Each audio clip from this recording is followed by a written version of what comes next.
evening and welcome to another exciting show. Hey! And it's so exciting that Michelle is overcome with excitement.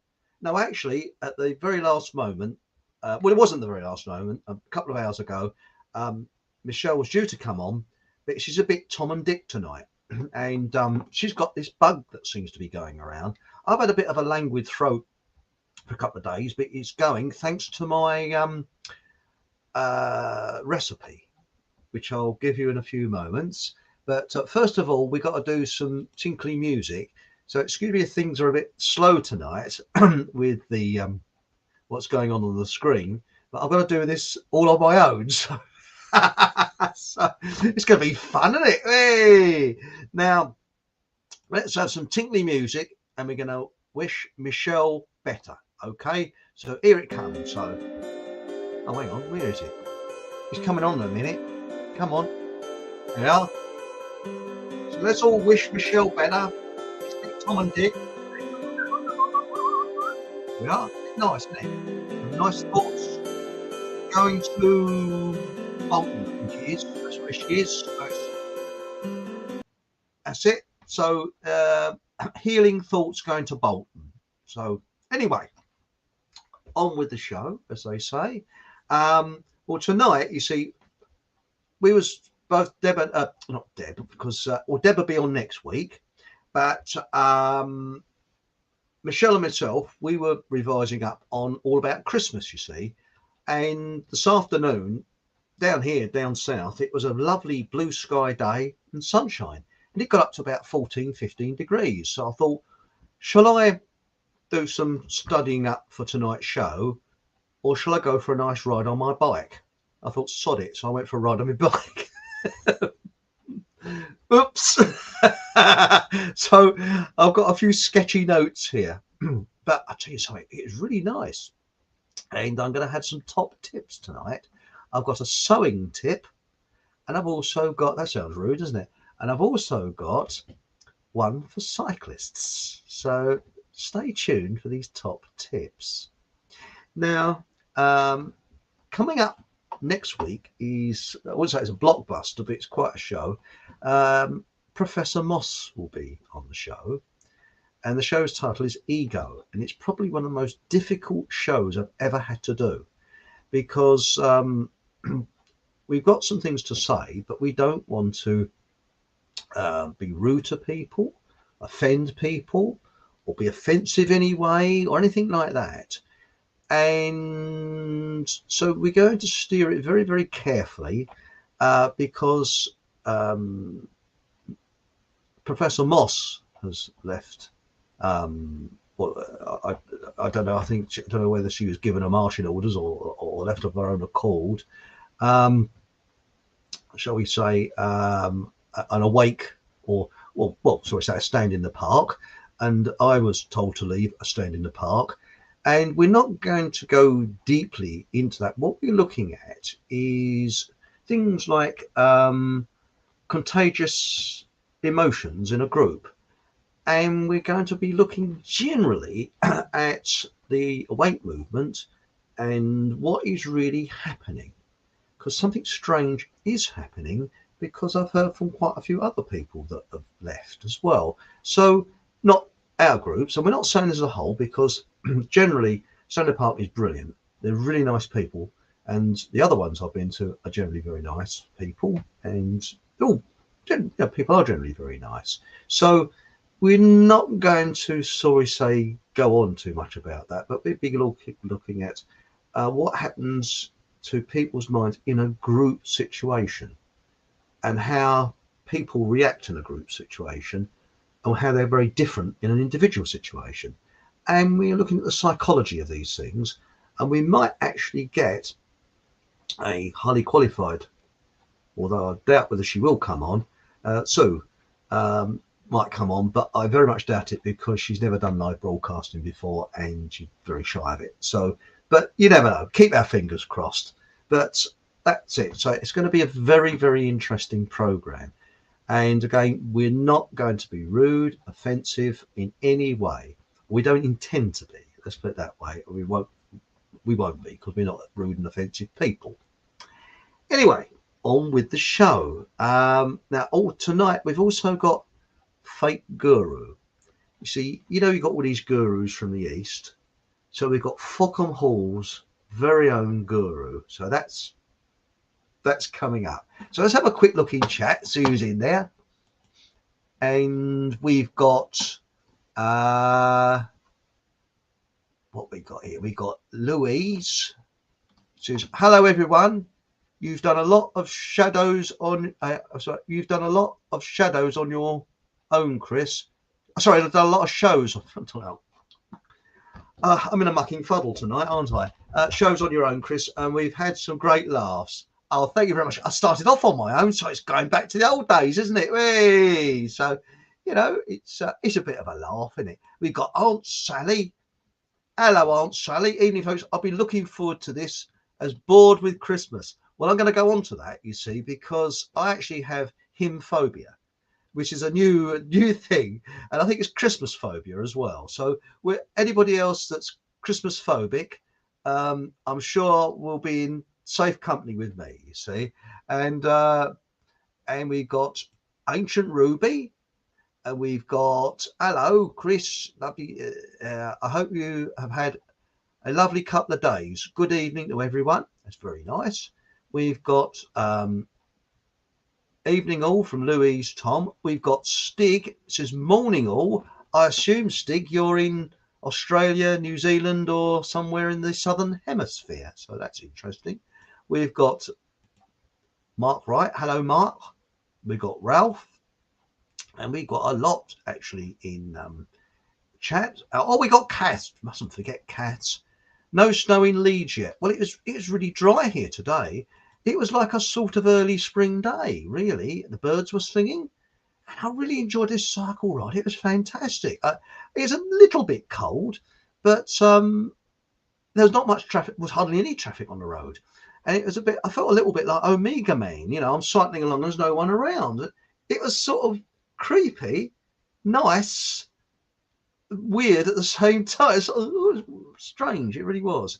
So anyway, we'll be going back to chat in a few moments. Now, I'd like to have a call out for everyone that was on their own over Christmas, because I was on my own. I'm used to it, really, and that's why I got the shit jumper on. I mean, I'm sorry, I know it is a bit Christmassy, and why I got this jumper, I just don't know. I got this many years ago, and I'm teetotal, so I couldn't have been pissed when I bought it. I might have been in love. I don't know. It might have been bought for me for a present. So if the person's looking in who bought this for me as a present, you should have gone to Specsavers. I don't want to be insulting, but yeah. And I thought, well, I better wear it because it's seasonal, but not really my taste. I don't really like patterns jumpers, but it's real wool one, but I think it's from Norway or something. I don't know. Somebody might go back there if it was. But I thought, well, be a bit seasonable because I'm a miserable bastard, normally around this time of the year. So before we go any further, would you like some words of wisdom from our fake guru? So anybody, words of wisdom from fake guru? And here it comes. Now, this is about misinterpretation, okay?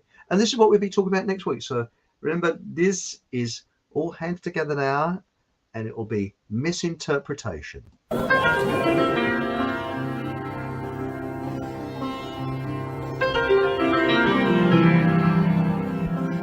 Hello, I was on a train with my friend, and I was writing an article, and we got into an argument. I said the word is womb, which is WOMMBE. He said no, the word is vroom, which is VOMB. And we carried on like this for some time, and a gentleman sitting opposite said, "Excuse me, dear people, but I am an eminent gynecologist, and I assure you the word is womb, which is WOMB. To which I replied, "My dear sir, With all due respects, you've never heard an elephant breaking wind. There we go. So there we are. There's words of non-wisdom there. And we'll have more bullshit. Words of wisdom from our fake guru in future shows. Hope you like that one. And give us a thumbs up if you like it. Now, we're saying about Christmas. Now, I'm probably going to have upset a lot of people now. I don't like Christmas. And W.C. Fields, or Laboratory Meadows, as he's known to his mates, he said that anyone that hates kids, dogs, and Christmas can't be all bad. Well, I don't mind dogs. I mean, admittedly, I couldn't eat a whole one. And remember the old Chinese saying around this time of the year, a dog is not just for Christmas. With care, there should be enough left over for sandwiches in the new year. So just remember those words. Oh, we're going to have people switching off like anything now. I don't mean it, I'm joking. But really, I find this Christmas thing the thing that I can't stand the most. And since I was a kid, I've sort of hated choral music. And I was going to call it choral phobia, but it didn't sound quite right. So Hymn-Phobia, this sort of, and I mean, the only time I listen to the radio is in my car, and it's generally classic. Well, it's always classic FM, and I haven't been able to put classic FM on this week because it's all been the bloody shitty hymns. And I've never liked choral music. I've never liked hymns. And I was in an office once with a secretary who was a bit weird, came in, and she had this CD player, and she was blasting out. This was, I think it was the day before Christmas Eve or sometime like that. These bloody choral things, and I'm thinking, Christ, it was actually so bad it's giving me toothache, and the only thing it would do is cure constipation. And in the end, I'd had about an hour of this. I'm trying to work. I've got this. I'm thinking, excuse me. I went over there. Would you mind turn this shit down or off, please? She got quite offended, actually. It's not. It's seasonal. I said, no, it's horrible. But to me, it's actual hearing fascism. It's a sort of fascism to your ears. And Christmas songs. Now, so it's Christmas, and that Slade Christmas song. I think that whoever wrote that should have been put out of his misery.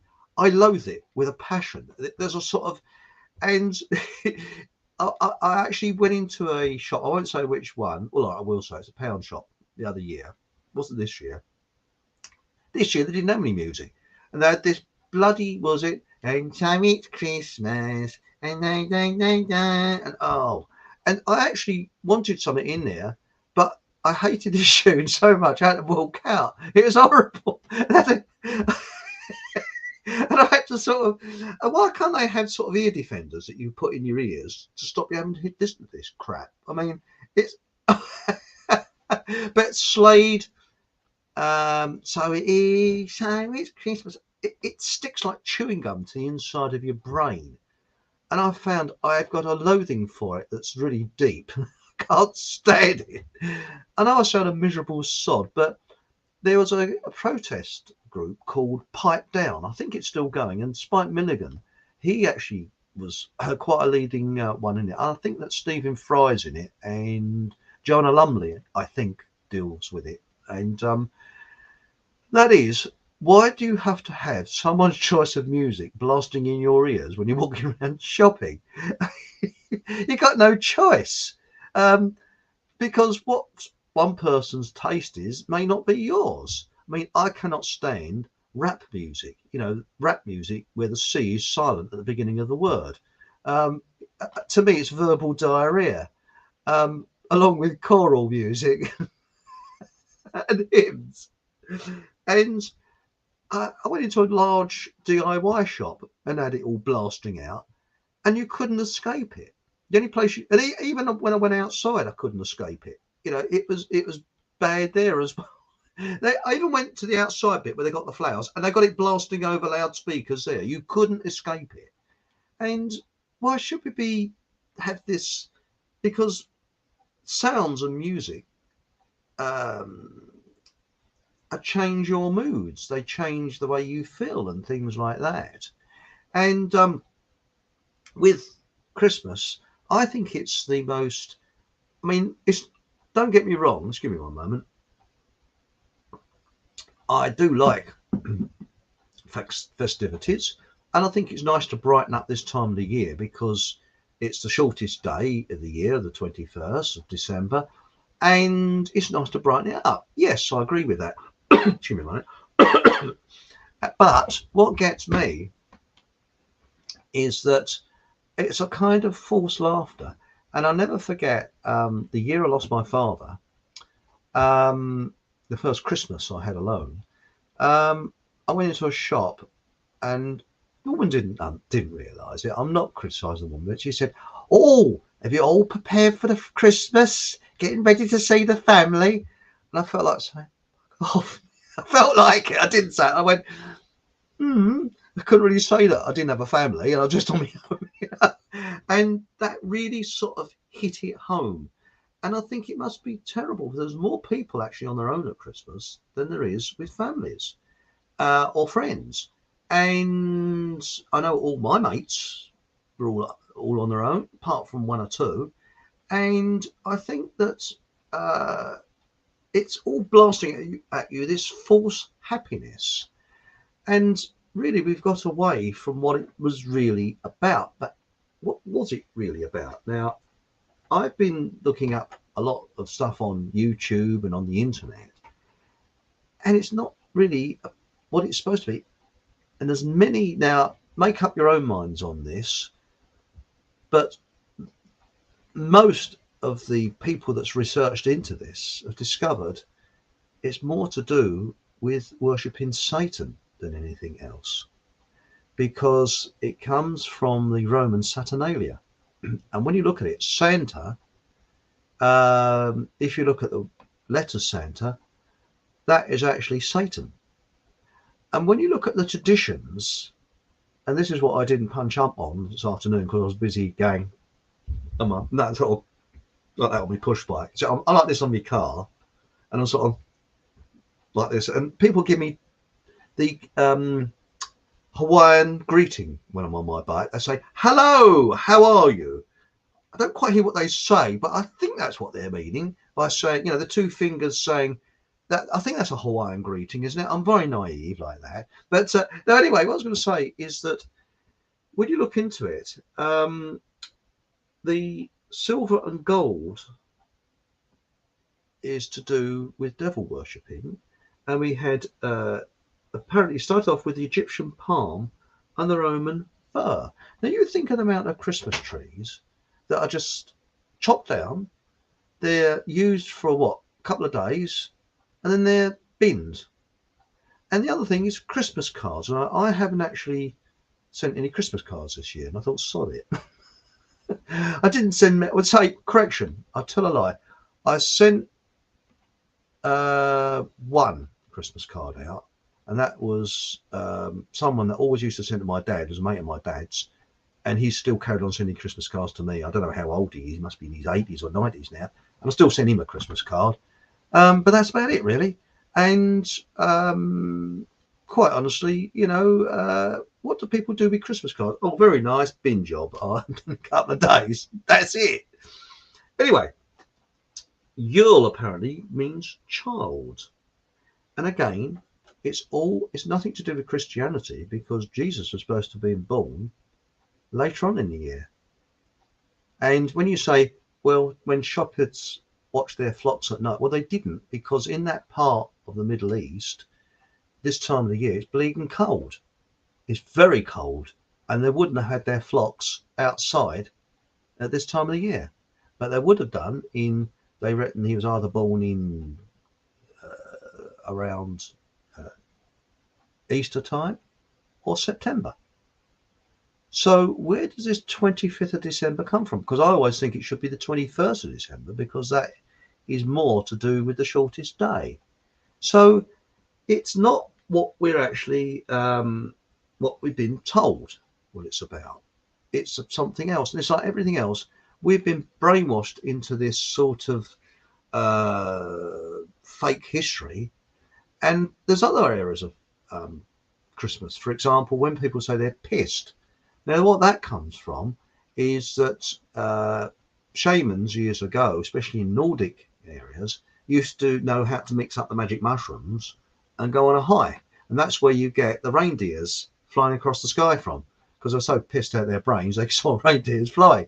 And this sounds disgusting. So if you're eating your turkey, just put it to one side for a moment.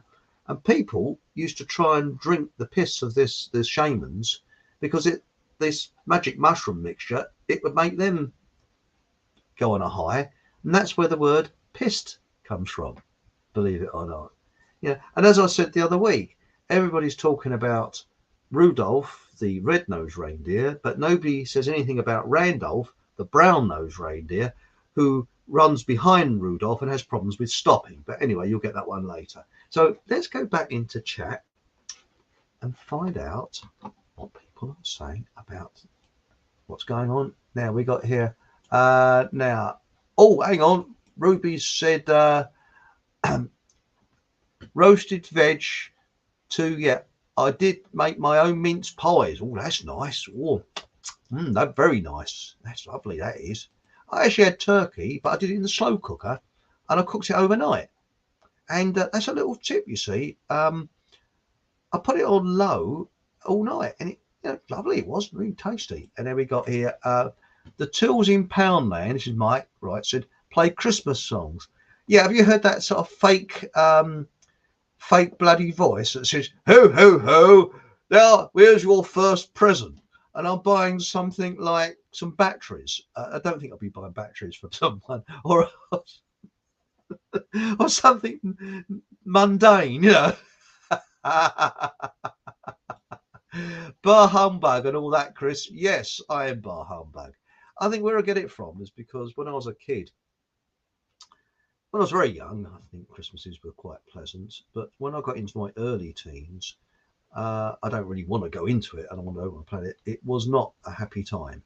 And it was pretty something I don't really want to remember. So I think that, and Christmas sort of reminds me. So, when I hear Christmas tunes, I think, oh, it puts a shiver up my spine, Now, it says a cat has said, I read it. The Christmas songs are supposed to make you spend, but I run the other way. Yes, that's what I do. Yeah, it actually gives me the runs. I mean, the other gives me toothache. Makes me feel sort of. It gives me a bilious attack, or it cures constipation. That's about the only thing it does.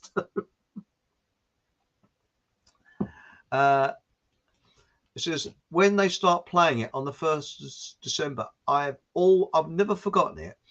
I once went into, where was it now? It's a big department store in August, and they started putting their Christmas cards up in August. And I can almost guarantee on, I think it'll be, was it January the 3rd, Easter eggs will start appearing in Tesco's. What's this? Whamageddon. Oh yes, wham. No Christmas music played in my ears either. It was heaven. Yes. I had a bit of Wagner actually. No, that was yesterday, Christmas Day, because I'm a bit of a Wagner fanatic, especially Tannhäuser. That's my favourite, Now, if Christmas is about, this is Louise Wilcox, if Christmas is about Christianity, then their dates are wrong. Apparently, I personally couldn't say, as I was around, I wasn't around when the legend began. Well, let's face it, I'm not religious, but most religions are about control, really. And most religions say the same thing. they're all sort of based on the same type of thing. And my particular view is is based on common law, basically. Just be good to people. That's the only thing. And karma, if you're nice to people or good to people, it will come back. If you're bad to people, it will come back. And as Kat said, it's Saturnalia. Yes, Saturnalia. That is the Roman festival. Yes. Now, we got Aunt Sally said the Christmas thing and all the commercialisation and the propaganda that goes with it totally disgusts me. Yes, it does me as well. And I am a Christian. I'm not against anybody. I'm not against Christians or anything. I mean, I was brought up C of E, Church of England. It has zero to do with the birth of Jesus and is not mentioned in the Bible. Yes, you're quite right there, Aunt Sally. You know, this to me is very much a corruption of religion. And I don't, to me, a person's faith, we all come to faith in all different ways. And I think when you look at all the faiths, they're really promoting peace in its purest way and, kindness, that type of thing. And I'll never forget, I was actually in, I won't say which shop it was, but a very large shop where every little helps, a couple of years ago. And that Andy Williams singing, "It's the most wonderful time of the year." And some poor sod had collapsed and was on his back and they had the money off items. I shouldn't laugh. And there's people stepping over the poor sod to get to the bargain offers. And the staff in this shop had to put, these trolleys that they wheel all their food out with, the trays of food. They had to put these trolleys around this poor sod to stop people trampling on him to get to the money off items. Whilst Wendy Williams is singing, "It's the most wonderful time." And he was there for about half an hour before a blood wagon came along to pick him up.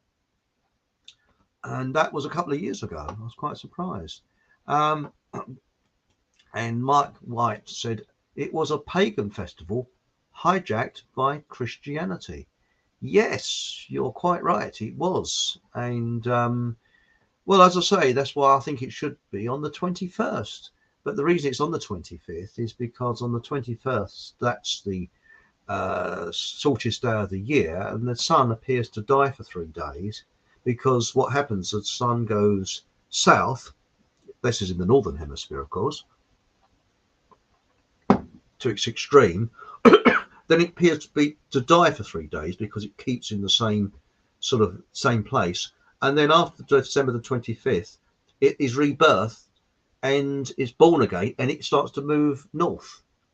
So that's why you've got the 3 days, the 21st, and that on the 25th, that's it. It's reborn again. Anyway, anyone for a top tip? I don't mean in a rude sense. I got some top tips today. So what do you want first? The cyclist top tip or the sewing top tip? I think we go for the cyclist one. Okay, the cyclist top tip for today. Right, here we go. Now, if you're follically challenged like myself, or you've got a bald head that identifies as having a full head of hair, it can get bleeding cold when you're on a bike, you see. And I try not to wear one of these helmets in the summer. It's generally when it's slippery or and it is a bit slippery because you've got wet leaves and things like that. So I don't like wearing these bloody helmets, they're ugly. Now, because I used to be a bit flash, I don't really like wearing any hat, but it gets bloody cold. Now, if you put this on your bonce like this on your head, there's holes in that and it gets a bit cold. So the top tip is you can get them off eBay. Buy a swimming or shower cap, and they're only a couple of quid. And you put that on your head first, like that. See, put that on, and then you put that on like that, and it keeps your head warm. So that's the top tip for today. It costs about, I think you get change out of £3 for these. All right, they're polyester, but I went out today, my head was nice and warm. And what you can do, if you buy a very large one of these, instead of put it on your head, you can actually put it over the top of your, I can't stretch it over, and you stretch it over, hang on, see if I can do it with two hands. You can stretch it over the hat. Well, I can't bloody do it at the moment, but you know what I mean. You could stretch it over the top of the hat like that, you know, sort of, can't do it with one hand, and it keeps the wind out. So if you're female and you've got long hair or something like that, you could actually put this over the top. Yeah, let's see if I can do it sort of. No, I can't, but it takes a bit of doing, but you can actually stretch it sort of over the, stretch it over the top, because it is very, very flexible, and it's a cheap way of keeping your head warm. So that's the top, one of the top tips for today. So and we do more top tips, and the next top tip will be coming up in a few moments. That's the sewing top tip. I'm gonna have a glug. Now let's have a look at a few more in chat, shall we? Now this is Mark Wright. There's never been any evidence that Jesus was supposedly born in December. Correct. I think that Aunt Sally might be able to answer this one. I don't know, because I'm not religious, but I don't think it's mentioned in the Bible that it was December. I think it was some other time of the year. Because again, when you look at the evidence of shepherds with their flocks out, no, they wouldn't have their flocks out because it's too bloody cold in the Middle East. You know, because it can be warm during the day, but this time of the year it goes down below freezing in the desert and places like that, and in the biblical places it's supposed to be very, very cold, and people have died of hypothermia, things like that. So that's the that's the thing. Give me one moment. I've got a bit of a throat on me, not a throat, but I've got this sort of languid dry throat tonight, so please excuse me keep glugging, you know. But I mean, if you look at Zeitgeist, now Zeitgeist is controlled opposition. I was sucked in by it many years ago when it first came out. But if it's on YouTube, and as they get away with it on YouTube, it must be controlled opposition. And what it says at the beginning is very, very interesting. But again, with anything that's controlled opposition, it's some truth and some lies, and it's all sort of muddled in, but like a blender. And it's to create two polar opposites in your mind and create confusion. And when a person's confused, then they can control you. And that's what we'll be talking about, as I say, next week on the 2nd of January, about this creating confusion. But that's on the next show. Now, this is Ancient Ruby. Strangeness, neighbours had lights on all over their windows since November here, yet Christmas Eve and day, no one put them on. I think the universe was on my side. Laugh out loud. So it was not in my face. Well, it's really strange, because up until about 3 or 4 years ago, we gone dark again. We're going to get the lights back. It comes back. It does this every week, doesn't it? It goes day up with the lights and back again. Quite early this week, wasn't it? Don't know why it does it. Anyway, what I was going to say is, used to have cars, used to be chock-a-block where I live, because I live in a sort of cul-de-sac. And this year, nobody seems to be visiting anybody. You know, there's sort of very few cars around. And we used to hear people sort of having a laugh and joke. And I noticed that when I went to bed last night, about 10:30, looked out, most of the place was in darkness. So people are having very quiet Christmases nowadays, you know. Not the same as I'm wondering whether people have just got fed up with all this commercialism. But I went down to local Tesco's, when was it, a couple of days ago, and there's I was standing in this queue. I only had a few bits and bobs to get, and I had to walk there because I knew that if I'd have driven there was no room in the car park. I mean, it's a huge car park, and you can hardly get parked there. So I thought I might as well walk down. I only needed a few bits and bobs, so I thought, well, I could easily put them in my backpack. And it's, you know, it was a bit cloudy, but it was dry, so I thought, well, at least I'll go, you know, the exercise will do me good. It's a fair walk. It's about 40 minutes, 40 minutes walk from where I live. Anyway, as I was in the store, I was queuing up, and there's this woman kept pushing a bloody trolley up my arse, pushing my arse. And, you know, She was trying to sort of push me on all the time. I was in this queue and I didn't say anything, but I felt like turning around to her and saying, excuse me, love, if I wanted your trolley up my arse, I'd shove it up there myself. I don't need you to do it. And again, it wasn't Andy Williams this time. It was, what was on in there now? Oh, it's the 1950s crap. You know, what's her name? Teresa Brewer and all that. So I don't know what they keep playing stuff from what 60, 70 bleeding years ago for. I mean, don't we ever go forward with anything? You know, isn't there any modern music that's much cop? So the answer to that is no, it's mainly all crap, isn't it? You know. Anyway, let's go on a little bit more in chat. Let's have a look. I have missed 20 minutes of you, Chris. Waited for you to come on, then realised I best refresh in case YouTube was playing up, and here you well hang on, should we all wait 20 minutes? Easter eggs, really, Chris, another pagan festival I don't celebrate. That's right, Aunt Sally. It's a pagan, these are all pagan festivals. Now, they'll be off with Valentine cards next month. Oh, bloody hell.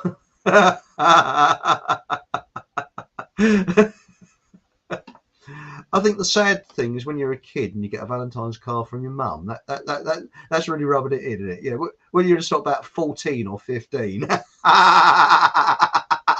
she feels a bit sorry for you because you know your mates have got a nice girl, but you haven't. Easter eggs already in Tesco's near me. Really, Paul? Bloody hell! It's one I haven't got next year's Christmas stuff in, isn't it? You know, when you think about it. In fact, I was going to nip down to Tesco's today just to see where the money off bargains because I'm a tight-fisted bastard, you know. What's this? Dan Mac? Do unto others covers it. Yes, that's right. Aunt Sally said, all religion is controlled opposition. Yes, well, it's all been infiltrated, isn't it? I mean, if you listen to Bishop Williamson, he's a Catholic padre or something. I don't know. I think he's been defrocked. I think that's what they call it. I think he has. I don't know. So don't keep me on that one. But he, if I've interpreted it rightly, I mean, he's actually questioned, shall we say, certain parts of modern history. We won't go into that about World War II, and they didn't like that. So he's been a very naughty boy for questioning things like that. And as far as I know, I think he thinks the Catholic Church was infiltrated from 1965.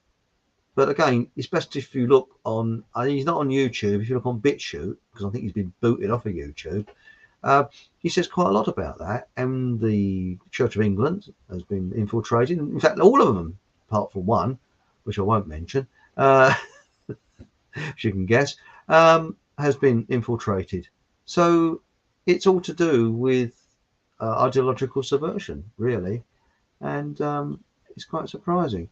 Now it says here, where are we? Louisa says it's all about cult following without the majority of people knowing they are part of the cult. That's very, very true, Louise. Very true, you know. Now, Louisa said, this is, I think it's about cycling helmets. We never had to wear helmets as kids and we survived the accidents. Yes, I never wore cycle helmet until 3 years ago when I came off my bike and knocked myself out. And it was on slippery leaves. I hate wearing a cycle helmet. I think they're the ugliest bloody things ever. But when I came off my helmet and came off my bike and knocked myself out, it was a wake-up call. So what I do, I generally wear a helmet if it's been raining or if it's this time of the year with slippery wet leaves. I think wet leaves are probably as dangerous, if not more dangerous, than ice, because at least, you know, most of the time you can see the ice, you can see it slippery. With leaves, they give you a very false impression because they can be dry on top, and if you get a pile of leaves, you can straight over, and that's what I went over. And you know, I don't know if you remember, about 3 years ago, I had a cut lip and all those, and I was knocked out for quite a time, about 10 minutes, I think. So some kids found me. I sort of, you know. But the funny thing is, after a shock, I was in sort of, hey, I was all kind of, I was um, kind of in a peace. And it wasn't until later on, I was talking to my neighbour, that suddenly the aftershock hit me, and I was going, I was shaking like a leaf. And uh, it's the same when I was booted out of that Stone in the Park thing. As I was going home, I was sort of in an inner peace. I thought, it's like a weight lifted off my shoulders. And it wasn't until the next day when I woke up, I went into shock. You know, it's quite surprising how shock affects you, you know. It says here, some of us are male with long hair, Chris. Well, don't rub it in, because I used to have long hair down to my shoulders until I started to go bald, and I'd look a bit funny now, wouldn't I? Look a bit like Max Wall, you know. But I loved long hair. I hate bald. I can't stand short hair, and I can't stand being bald. And if I could grow hair back again, I'd have it on the long side. I prefer long hair, you know. That's life, you know. Now it said, uh, now it says, this is answer. It says, I strongly suspect Jesus was born on 9/11. Yeah, who knows? The thing is, the Bible was written, was it 50 years, some say 20 years, some say 50 years after the event that's supposed to have happened. It was written by the scribes who are, you know, and remember, they've updated the Bible. There's a King James Bible that's all been updated quite a bit, you know. And Sapphire 22011 says all controlled opposition is 99 truths to sell the one lie. Yes, it's like rat poison, isn't it? Rat poison is 90% sweetener, 10% lethal. And that's exactly what we're being sold. I mean, when you look at this, anything controlled opposition, I mean, I've been looking at this. Well, I haven't got a television, but sometimes you see this News 24. Is it News 24? Something like that.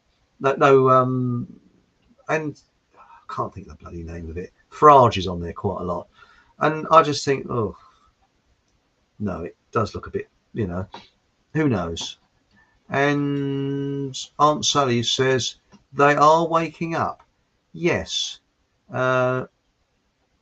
It's a strange answer, isn't it? Weird how it goes dark on Chris every single week. Yeah, I really do not know why. If anybody knows why, please tell me. I don't know whether it's a low lights or what it is. I mean, I don't have main lights on. I've got this lamp in front of me because it got this like halo on my bald head. It all sort of shines. I look like a mutant bald egg, you know. That's the thing. Now, would you like the next top tip? It's the same top tip. This is to do with trousers. Now, Alec Guinness, he was an actor that was in Star Wars. He came out with something once when I was a little nipper. I was watching one of these talk shows. I think it's Parkinson's or some bloody name. Remember Parkinson? And he said, this was Alec Guinness. And he said, you can always tell you can always tell a type of man by the hang of his trousers. If it's trousers are too long, very slovenly. Too short, insane. Just right, well balanced. So that was Alec. What do you think of Alec Guinness impersonation? Yes, it does sound like Michael Caine, yeah. But anyway, so I've got this thing about shoes and trousers. Now, next week's top tip is how to polish shoes. You're thinking, polish shoes, what's he talking about? Well, there is a technique which I'll be showing you. You'd be thinking, you take the piece or something, but no, there is a technique where you can get them that extra shine, and it's not much effort. It's just a little technique, okay? It's a little thing that very few people know about. But when I was a kid, I think there's an old lady said to me something like that. She said, always have, if you've got leather shoes, always have them highly polished, because that's the first thing that a lady looks down at. Really? Well, there's education to be there. But funny enough, I always look at the a lady if she's wearing trousers, long trousers, the hang of the trousers, because you can always tell a lot. And I can't stand trousers that are either too long or too short, and I have to take most of my trousers up, and it really I spent ages trying to get it just right. And with jeans, I've found if you put your socks or put your trousers on and you're in socks, it's about an inch or so from the floor. So you stand in stocking feet, and it's about just under an inch off the floor, and you can get your trousers just right. Now, when you take trousers up, okay, this is my hanger, you see, the trousers. Jeans, this is, when you've got jeans. Now, what most people do when they take jeans up, they just fold them in to where they want to take them up to, and then sort of either stick wonder web around the inside, which if you do that, I used to do that years ago, and you put them in the washing machine, because I do wash my jeans, and when you get to wear them, you put your foot down and go and so I actually went to work once. I'd taken my trousers up, and this is a long time ago, and I didn't know that the wonder web had come apart at the back. So as I was walking around, I had this sort of back of my trousers slapping along on the wonder what the noise was. So I had to use a stapler. I got a stapler and stapled it. So I had a staple in my trousers. That's the only thing I had. But anyway, when you take jeans up, okay, say you have to take them up about an inch or so, what you do, you turn them inside out. I don't know if you can see this. And you sew there we are, along that inside edge here, along there. See what I mean? Okay. So you sew along there, and here's some trousers I've done earlier, okay, or prepared earlier.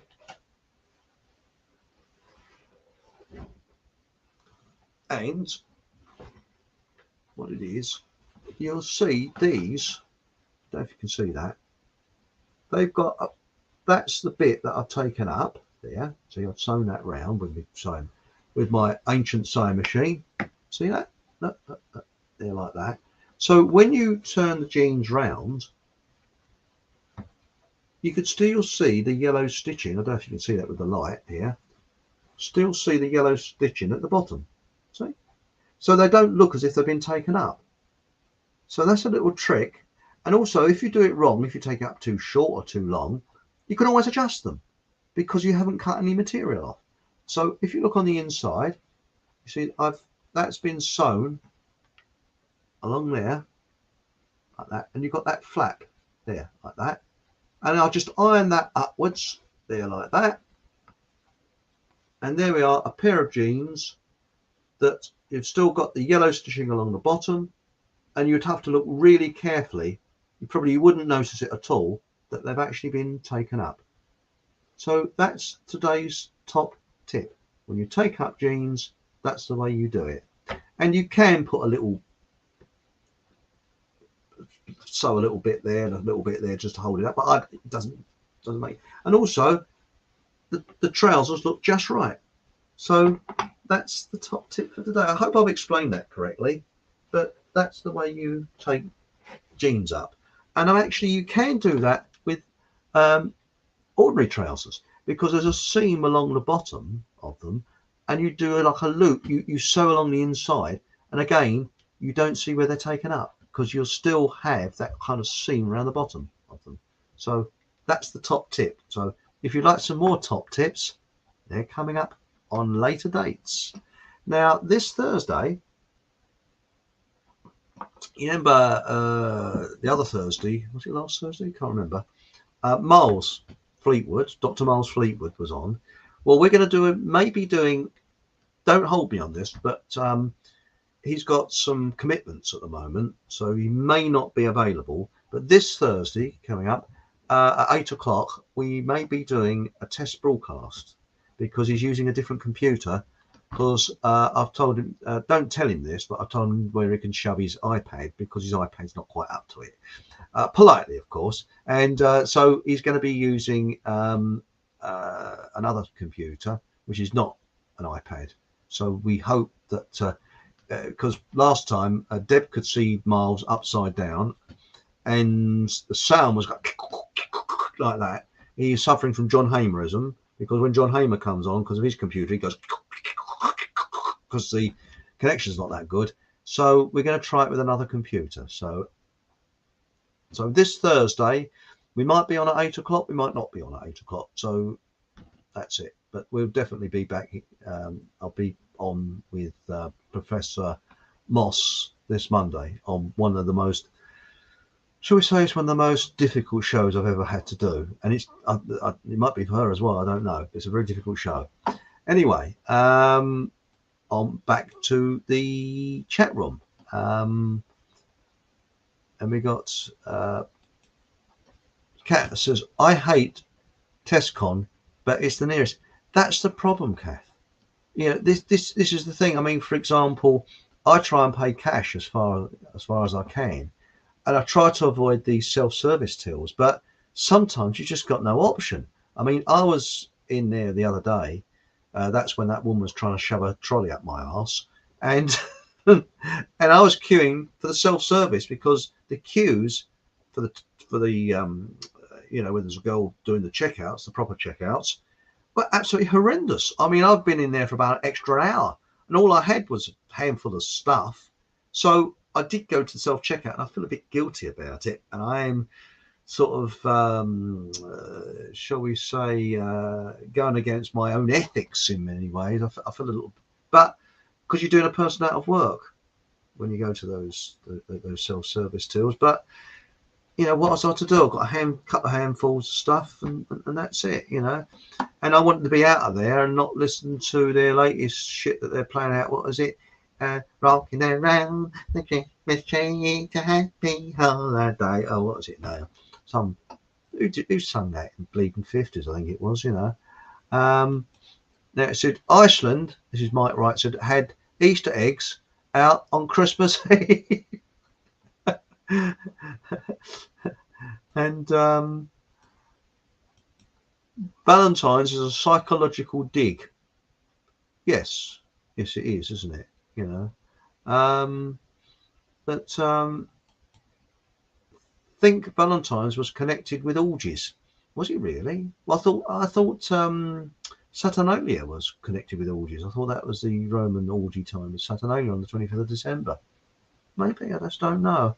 Now the thing is that no, I went out with a girl once that was obsessed with cards. She'd send you a card for everything, and when it came to Valentine's card day, bloody Nora, I got about 15 cards. Very nice. Not all from her.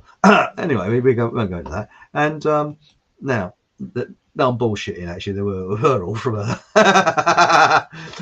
Louise Thomas says, I don't wear a riding helmet on my pony. Mind you, if you do fall off your pony, I suppose you might have soft ground sort of to fall on. I mean, when you're on your bike, all you got is very hard concrete or tarmac to fall on. And yes, it's. I was actually when I fell off mine, I was actually on a cycle track, believe it or not, which I find more dangerous than going along in the road. That's why, as I say, I was out for knocked me out, and that's why these school kids found me. I must have been out God knows how long, 10 minutes, 15 minutes. Cold. Now it says here, oh yes, this is Ancient Ruby, and leaves even take the trains to the halt. And yes, oh yes, that's right. They was it leaves on the track? That's always the biggest one, Ruby, I love long hair on men. Don't rub it in. Don't rub it in. Yes, I used to love long hair on myself as well. I'll tell you what I did do once. When I had my hair down to my shoulders, I grew one of these droopy moustaches. And I had a bald patch about there. But I got so fed up with people calling me Charles Bronson because I looked a bit like Charles Bronson. I shaved it off. And he had the moustache for about a couple of weeks. And I got fed up with it because it's like a food store. You know, you'd eat something and I kept going, oh, horrible. Ugh. You know. Now, this is interesting. We got some. Kath. Antony, because he's the Russian, Fomenko, in his altered chronology theories, reckons Jesus hails from the 12th century. Yes, now, Anthony, or Antony, I don't know how you pronounce it in Russian, because he's the Russian. And did you know about the first Russian to slide down a 10-foot razor blade? Was it Arthur Bolokov? Yes, anyway. Sorry, that was a schoolboy one. And he believes that our history isn't that old. And the pyramids, I believe, were in the 14th century. I don't know whether he can speak English or not, but all the stuff on YouTube I've seen of him has got subtitles. And he speaks in Russian, obviously, because he is Russian. But where it came from was the 1970s, when they had this Skylab going around, and the Americans and the Russians actually teamed up to have this thing going around the Earth, if you believe that. And they something to do with the moon.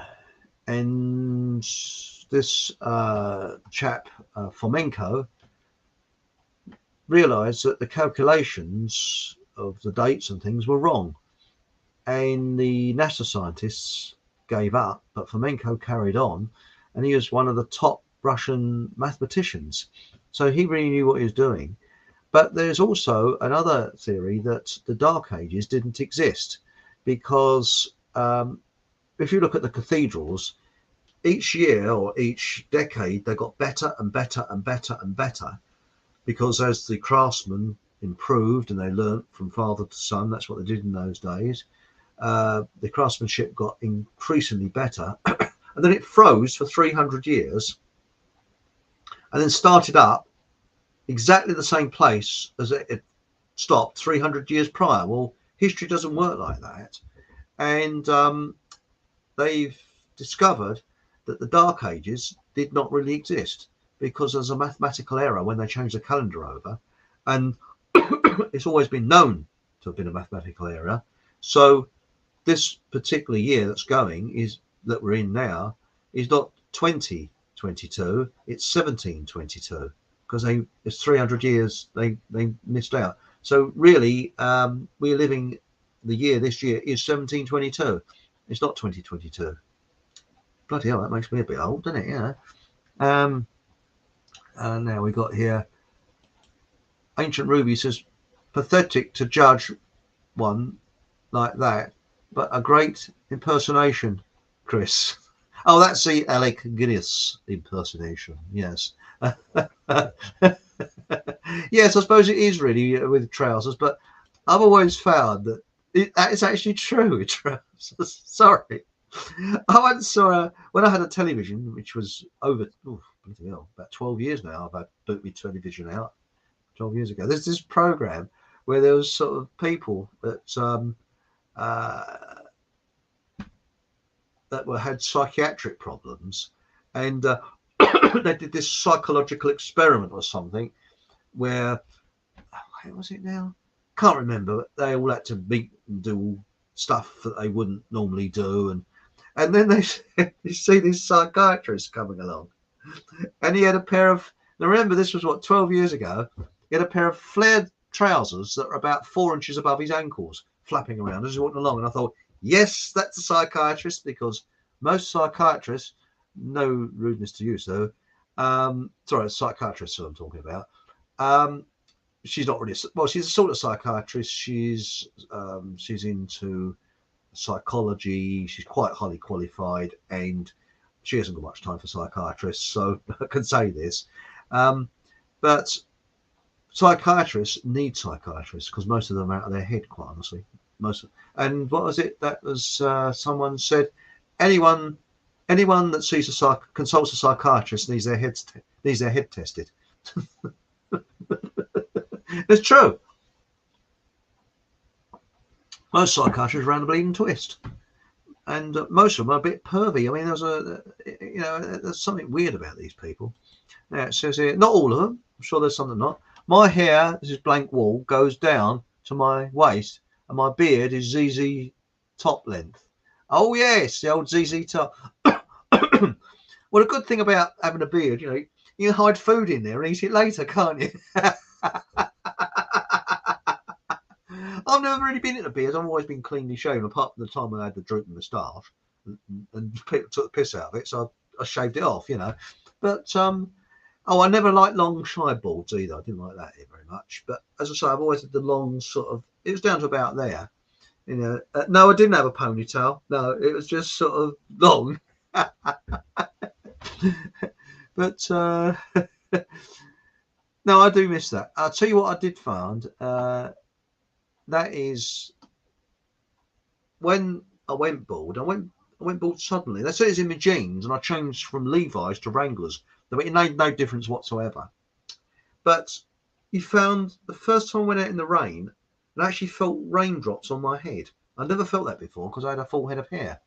And but strangely enough, it seems to be growing back, because I was going to tell you a cold remedy, wasn't I?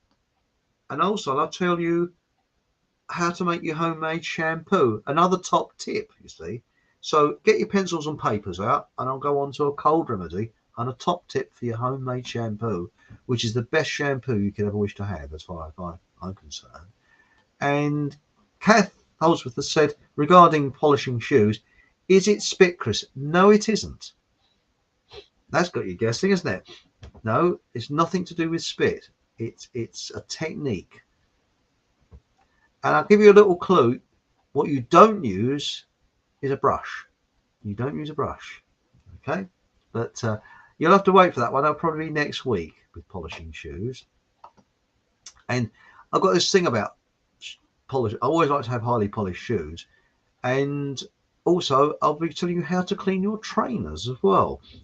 And there's a technique which is used for cleaning trainers. And people say, hang on a minute, anyone see me on my bike?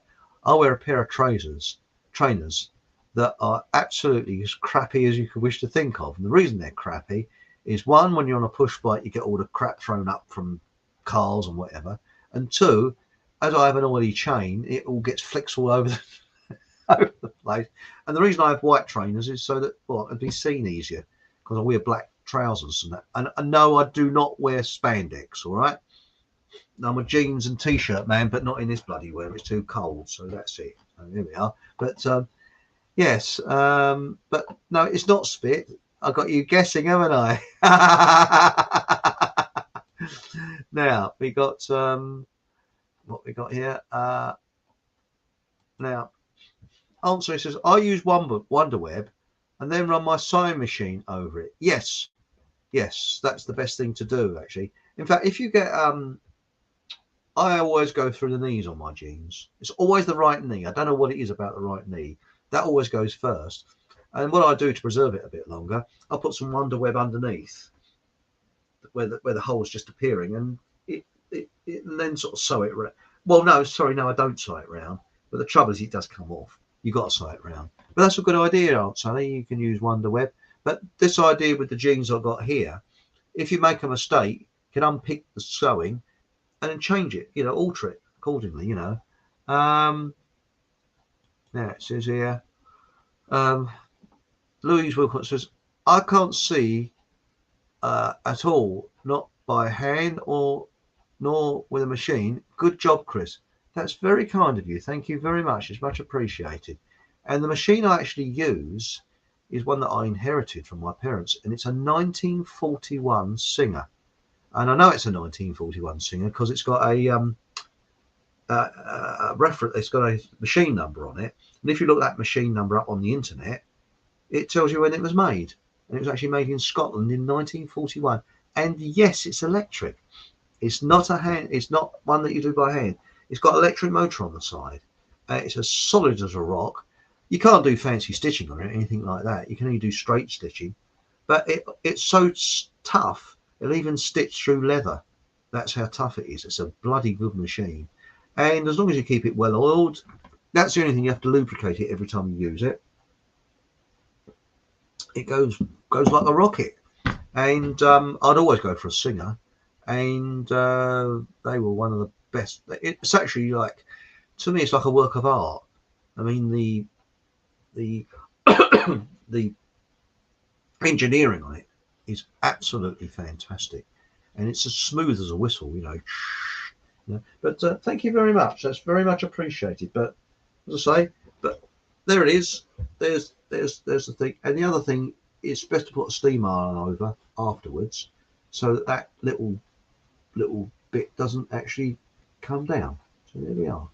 That's how you take your jeans up. And the other good thing about that, it puts a little bit of weight at the bottom of the trouser leg, so it doesn't sort of flap around so much. But so I got a bit of a thing about getting your trousers just right, Weird, strange boy, strange, Now, what we got here? Now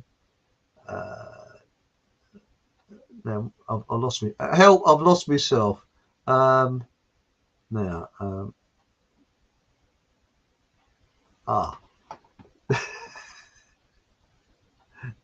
so, Tinkle Tink. That is. Tinkle Tink. Is that Liberace in that picture there? Orgies seem to be for bisexuals. I don't know. I've never been to one. although so far my leg needs counselling because it's been raped by my neighbour's dog, and my bum needs counselling because someone tried to ram a trolley up my bum a couple of days ago. So I need to go to a counsellor. So he goes, what is the problem? Well, it's not me, it's my bottom, and it's also my leg. But do you know the story about Liberace?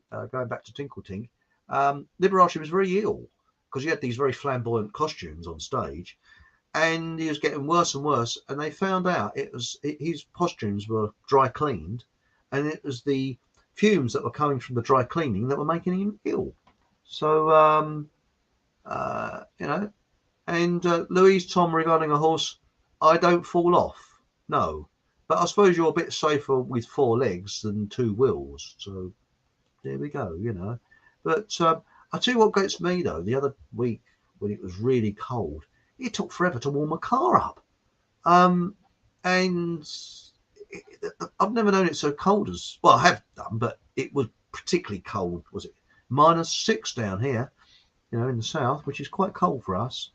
It says wrong type of snow dies too. Yeah, that's on the railway tracks. Now it says here, Louise Wilcox says all regions stem from Romans and Egyptians making plans together to keep the slaves enslaved one way or another. That's a very good point, because there was more, I think, in Rome, and I'm not sure about Egypt, but there was more slaves. Slaves outnumbered the actual Roman citizens, and they needed slavery to keep their economy going. But you're right there. Yes, they need to, keep their slaves under, shall we say, under the whip. I mean, it's like on those slave boats, isn't it? One bloke died, and they all had a whip round, didn't they? So anyway, but what got me about religion? When I was at school, there's all these little nippers, and I'm talking about infant school now.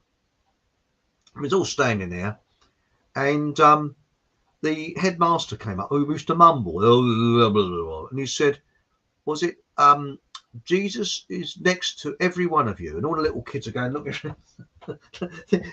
he really, And then we had I think it must have been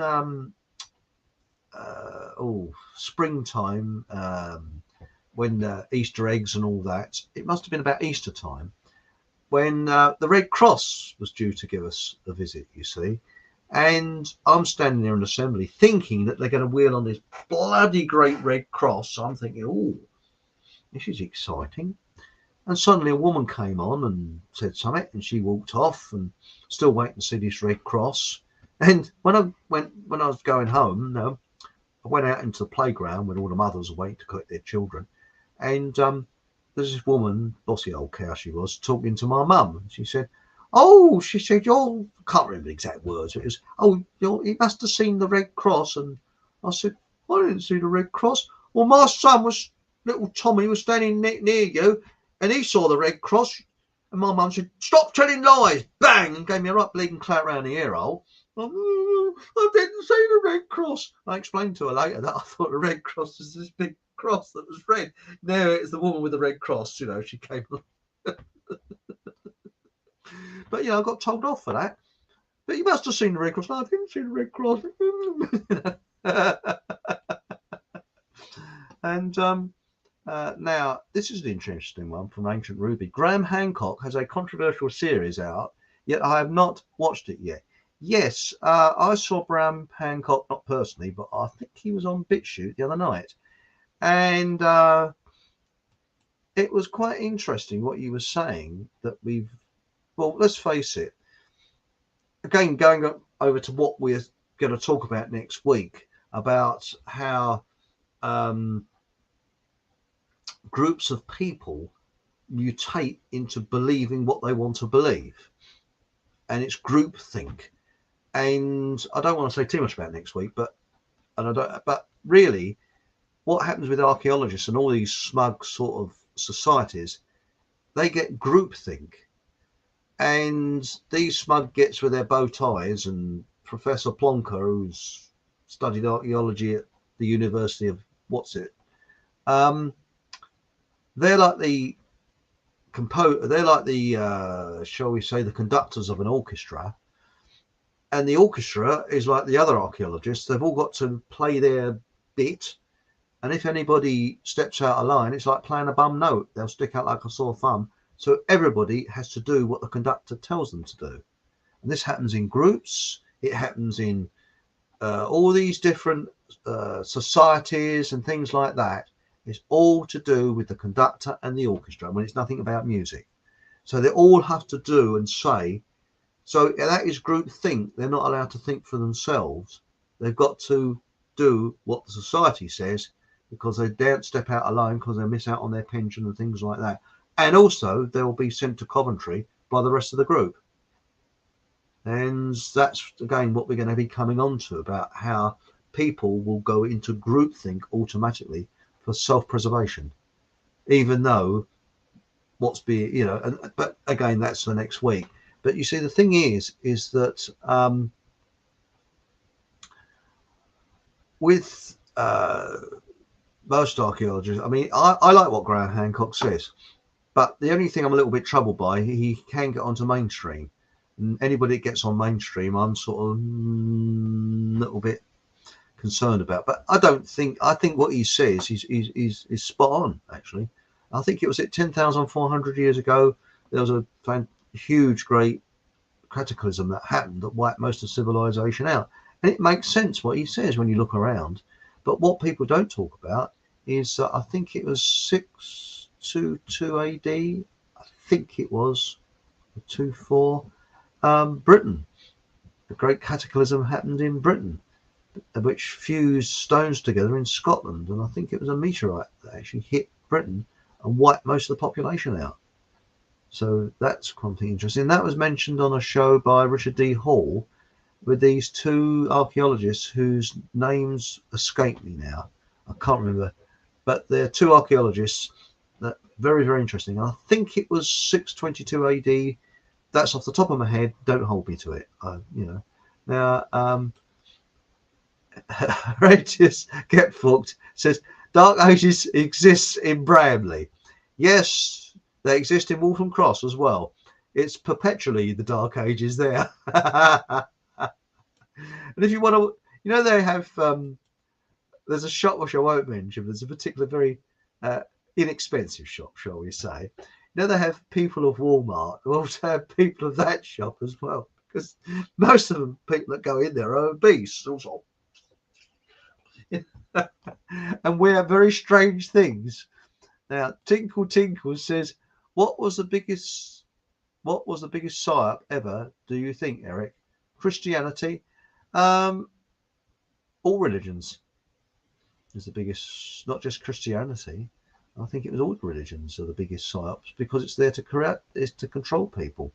because the way I look on it is that my church is woods and beautiful, because the eye actually focuses and pleased by its curvature. And you notice brutal architecture has no curvature in it. It's all flat and straight and horrible lines. So to me, I think of beauty is my religion, and basic karma, and that is treat others how you like to be treated yourself, and also try and put yourself into the position of others. So if you see somebody sleeping rough, think that you could be in that position. What would you like? You know, if you was in that position, you want someone to come over and give you some money or give you some help.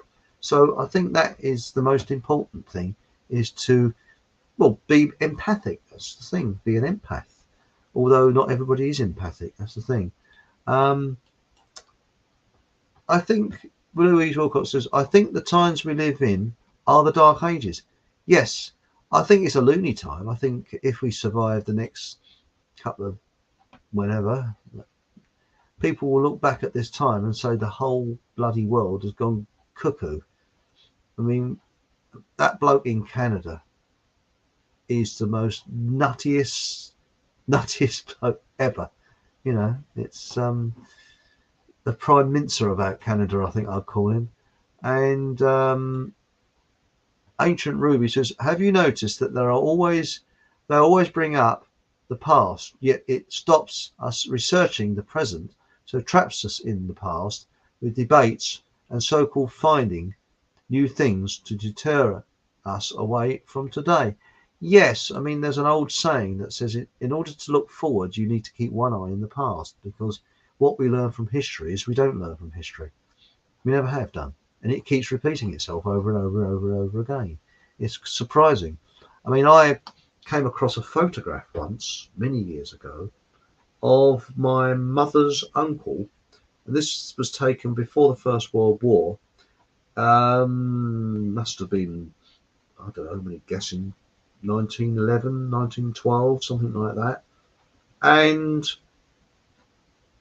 he was a bit of a snappy dresser, this fella, really snappy. And he's a bit of one for the ladies as well. And he had a suit on, winkle picker shoes, and a collarless suit, identical to what the Beatles wore in the 1960s. Identical it was. And that was in 1911. And he even had a longish haircut as well, a bit like the Beatles. And you look at it and you think, bloody hell. And I came across this photo some years ago, and I thought, wow, it's incredible. You know, and he was a snappy dresser then, you know, quite. But when you think about it, winkle picker shoes, you think they were a product of the 60s. They weren't. The Edwardians wore them as well, and collarless shirts, you know. And but the crinoline ladies, although it must have been very uncomfortable to wear, did look very beautiful in those days. They looked very feminine. Now it says here, bearded ladies. Yes, they show them in the circus, aren't they? And there are a few around today, isn't there? Now it says here, blank wall, Jesus equals sun, and the 12 disciples equal 12 houses of the zodiac. Yes, that is very interesting, yes. Because really, most religion is sun worship, after all, isn't it? Really, I mean, look at this Christmas, that's all about sun worship, because the sun appears to die for 3 days, and then it's resurrected.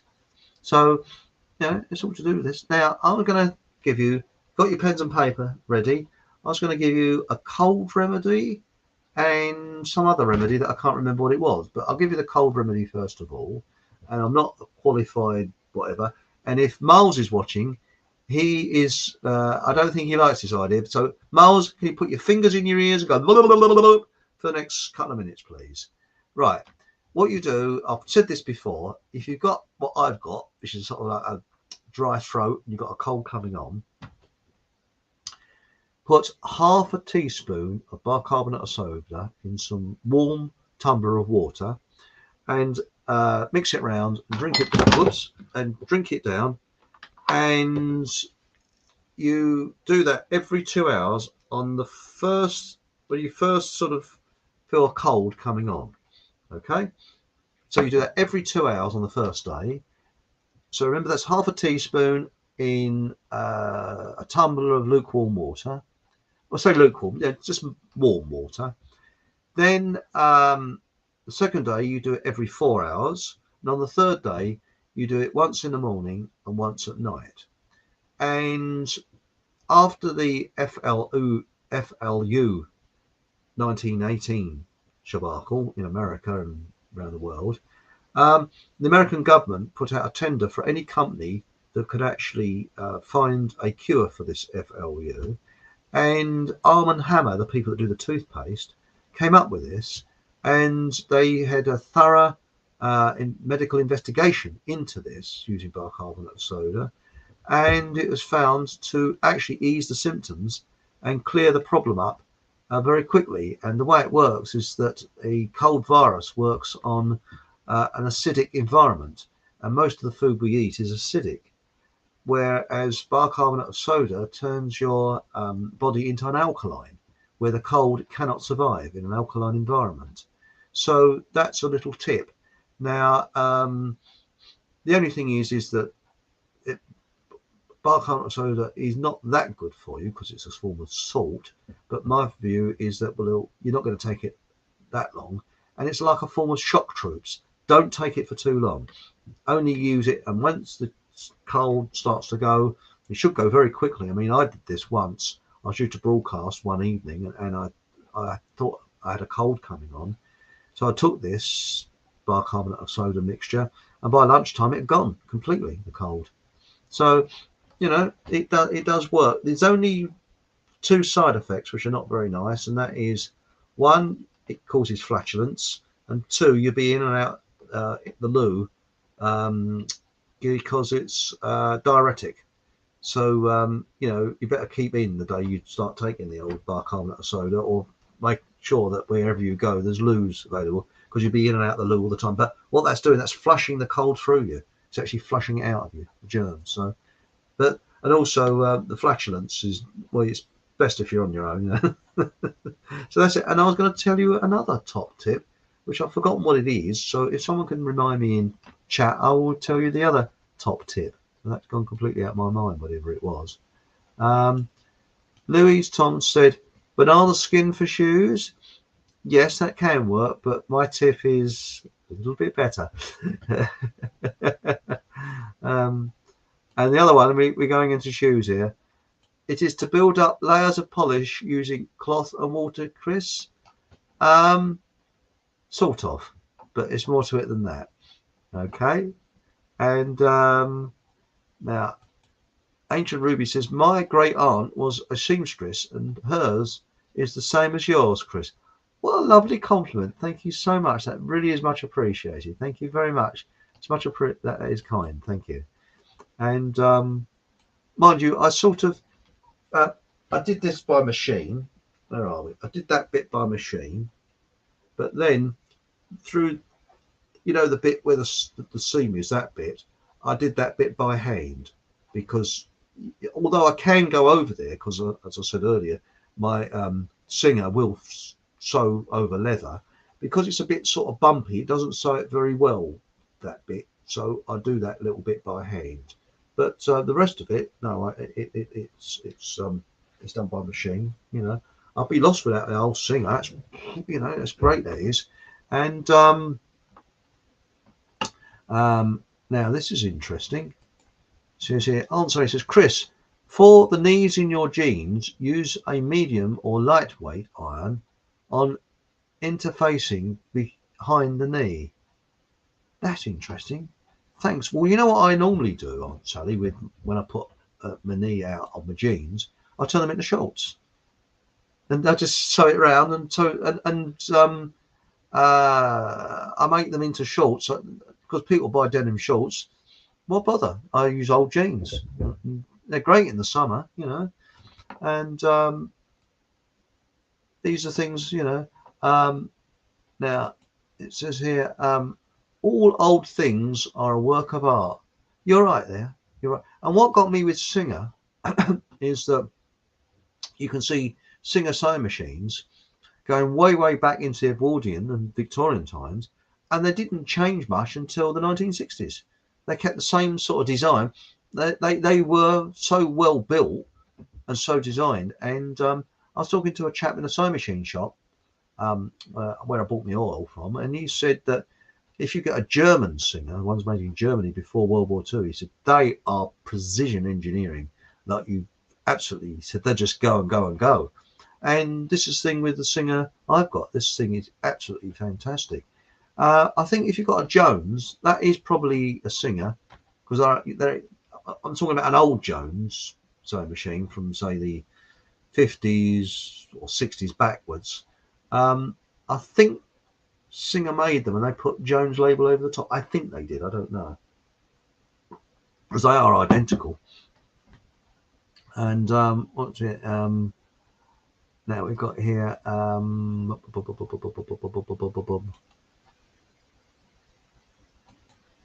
Chris is teasing us with his tip for polishing shoes. Oh, all right then. I'll say it right. If you're polishing trainers, now people, anybody that knows me will see me on my bike and they see my shitty pair of trainers. They say, "What's this about cleaning shoes? Look at those shitty trainers." Well, they are shitty trainers because you can clean them as much as you want, and they'll still look shitty. But what you do, you clean white trainers with toothpaste, and it doesn't matter whether you've got fluoride toothpaste or not. Buy the cheapest, pound shop special, doesn't matter. And what I do, I buy some cheap toothpaste and use an old toothbrush as well.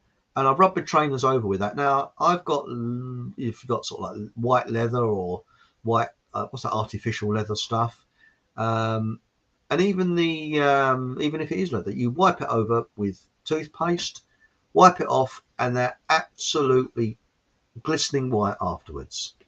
That's the toothpaste thing.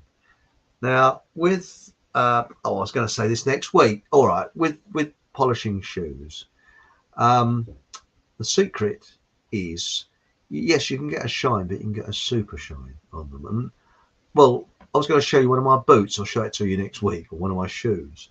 What you do, the secret is to, the best time to polish shoes is on a hot day, believe it or not, and leave the shoes out in the sun for a little while to get heated up.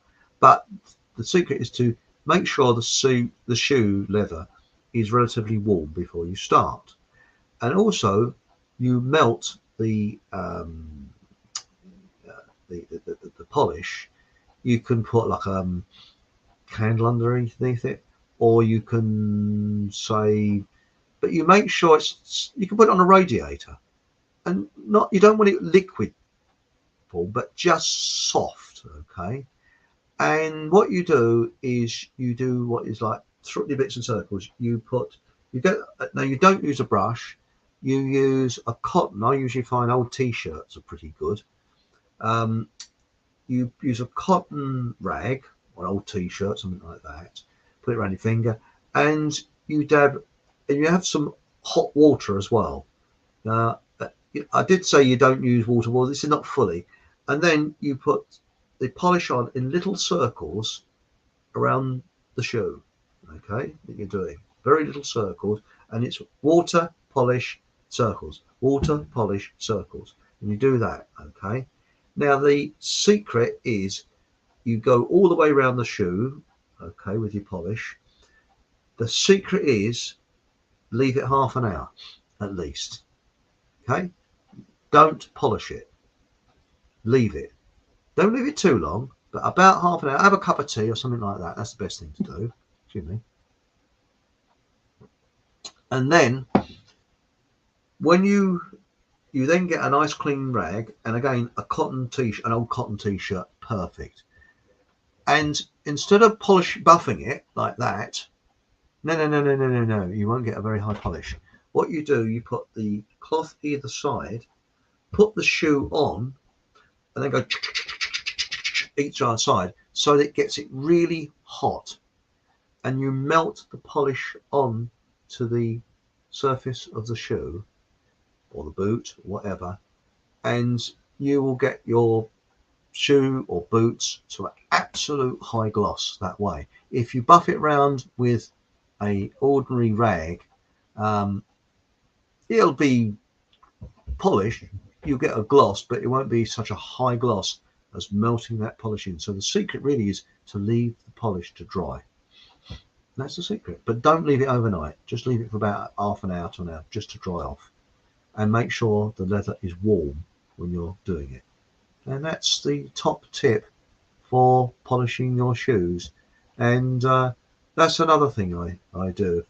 If I'm speaking to someone, I look down at their shoes. And if I see, I can't stand scuffed shoes, with the exception of my shitty trainers that I wear on my push bike. But when you see shoes that are scuffed, ugh, are like highly polished, and I'm a bit weird like that. Perhaps I ought to sort of sit down on the psychiatrist's chair and sort of, now what is it about trousers and shoes? But leather is like that, and you find, as I say, you once you've highly polished them like that, you don't have to maintain them very highly. You only have to give them a quick rub round with a rag, and that's it. You go out, but that's the secret. Okay. Now, now it says here, the inside. Hello, Deb. Hey, the inside of banana skins works for shoe polishing. Yes, it does. Yes, and budgies like the inside of banana skins as well. And my sister had a budgie called Lucky, and Lucky was turned on by rubber gloves, yellow rubber gloves. So if you put what you use for the washing up, you put them on. But the budgie had an erotic moment.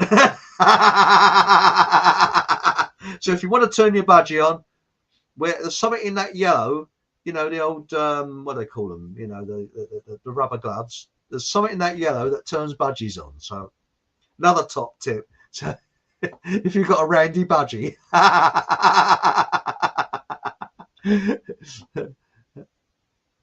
Yeah, you got a night off, Deb. And on it, there we go. Oh yeah, we miss you, Deb. Come back, all is forgiven. Now, what's this? I did it on my doc's mic, bugger to keep up with. Yeah, hope you're coming back next week. That's going to be a good show, that one. Oh, you could have come on tonight if you wanted to. I didn't realise it, Now, Tinkle Tink says, if it's on Netflix, etc., then it's propaganda. Yes, I agree with you. Well, everything on the lie vision is propaganda, as far as I'm concerned. It's the shit of the bull. That's what it is, Now, this is Deb. Did you know any celebrity that appears in an advert is fulfilling their promise to the elite? Spot on.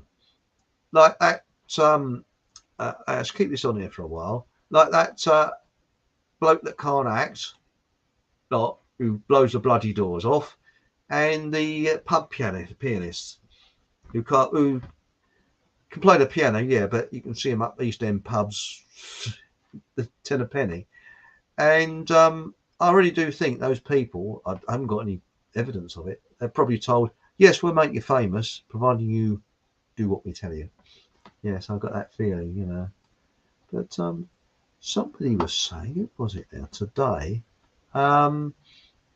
that, because, I've got this fake guru, which I'm taking the piss out of some other guru. And somebody said that the Beatles were really taken in by a fake one. And Ringo didn't have anything of it. He could see through it. I don't know. That's what someone said. So, and thanks for sending it through. That was not my one, but thank you. That was very interesting. Thank you. Now, Ancient Ruby says, I find media are pigs because people are not allowed to have an opinion anymore, and they attack Graham quickly. So either truth or just more keeping you in the past and avoiding today. That's right. This is what annoys me. because to make a show, the people have people arguing and shouting at each other. But I've heard, well, one of the best shows I've heard, what was it now? It was on the internet, and it was Christopher Everard with the chap who wrote The Greatest Story Never Told, and they were both talking. They had different views, but they were polite to each other. And at the end of the show, Dennis Wise, that's the name I was looking for. So it's Chris Everard and Dennis Wise. And at the end of the show, it left you thinking, well, this person's got a good point. The other person's got a good point. But they were so polite to each other, but they had different views. And that's what it should be about. You can have different views, but you can still be polite with each other. I mean, when John Hamer's on the show, I don't agree with all that he says. I will not be rude. I'll say, well, yes, that's interesting, and etc., etc. But that is the way you go forward. You've got differing views, but you can be polite about it. That's the thing, But you're quite right there. Herodotus, get fucked. I like that. The devil pays well. That's right. Yes, that's right. And Tinkle Tink, something like that name. The nephew of Sigmund Freud and the great uncle of Mark, but do you mean it's Edward Bernays, wasn't it? Mark Bernays Randolph runs Netflix. Oh, sorry, I'm terribly sorry. I got that muddled up. I'm terribly sorry. Let's read that again. The nephew of Sigmund Freud and the great uncle of Mark Bernays Rudolph runs Netflix. I didn't know that. Yes, that is quite interesting when you get that sort of situation. And Louis Tom says, I always mute adverts. Well, I don't watch the telly, and the only time I listen to the radio is Classic FM. And when their bloody awful adverts come on and news comes on, I turn it down. I don't really want to know, because to me, I know for a fact that if you go on to Godfrey Bloom's channel, he was talking about that. With Classic FM, they get a lot of money to push certain things. So, but this is interesting. Asia Ruru says they are no longer hiring actors of the public. No. I watch no. Asian Ruby says I watch no TV at all. It is all shit. Yes, or sheet. Yeah, it is shit. Well, the last time I saw it, I was in Barclays Bank. No rude comments there. I was in the bank, and it was that's when that old tart came over to me, wanted me to wear a mouth nappy, But they had this bloody great screen up on the wall, so as you're queuing in the bank, you can't help but watch this. Was it BBC News 24? That crap. And I was looking up at it, and it was just. Why do they always have people with microphones walking towards the camera? They seem to be obsessed with people walking towards the camera. And there's this snotty attitude they have. Yuck, Yeah, it says here, I watch TV to analyze the propaganda, yes. Now, hello, Deb. I very rarely watch live TV, but if I do see ads such as Johnny Depp or Charles Theron on, it makes me sad to know that's what it's all about. Yeah, you're right. And Ancient Ruby has the same church as me. Our church is nature. Yes, I was in my church this afternoon cycling on my bike. Actually, the birds were singing.